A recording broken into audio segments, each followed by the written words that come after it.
It says, Shuva Yisrael ad Hashem Elokecha, ki kashalta b'avinecha. Return, Yisrael, ad Hashem Elokecha, all the way until Hashem, because you stumbled. Frekta Nesiv Shalom. After all the Averis that you did, what do you mean, Shuva Yisrael ad Hashem Elokecha?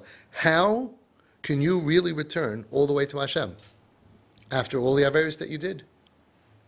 And he says, you know why? Ki kashalta b'avinecha. Because when a Jew sins, no matter what the sin is, it's a kishalon, it's a stumbling block. No Jew sets out to sin b'shat nefesh, with a clear mind, without pain, and without confusion. Ein adam chayta elam keinechas b'ruach shtus. So because ki kashalta b'avinecha, because it's a stumbling block, yes, b'koichacha, you have the power. Lashav ad Hashem Elokecha. You can return not just halfway, all the way till God Himself.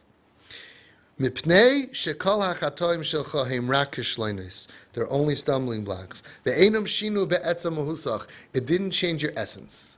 And this is a concept that Nesiv Shalom brings down, which is unbelievable. It's brought down also. Reb Shach brings it down, and a lot of Sfarim, and especially Chassidish Sfarim. There's something called etzem, and there's something called mikra. A person who sins is be'etzem good or be'etzem bad? What would you say? Milk is be'etzem good, but you leave milk outside, it spoils, it becomes be'etzem spoiled. So let's say you take a Jew, and the Jew sins a lot. Did the Jew become bad? Is it be'etzem bad? Or is it a mikra, a happenstance? Right? Like the phrase, everybody knows, sin happens. It happens. So what are you? Says the Nesiv Shalom, and many other Svarim, that a Yid is be'etzem good.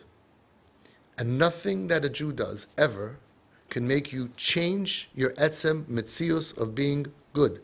Because you're a chelik elakam imal mamish.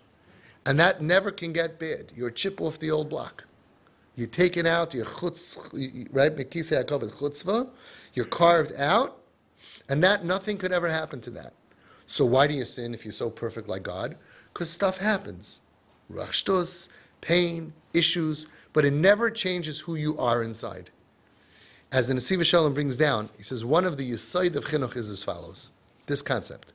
He says you have to look at a child, every yid is like a diamond. And even if the diamond falls into the mud, into the sewer, for 1,000 years, the mud and the sewage is only on the outside. It never changes the etzem of the diamond. If a piece of wood falls in sewer for a few days, you can't separate the dirt from the wood. It becomes bad. But a diamond can never become bad. You scrub it off even after 1,000,000 years in the mud.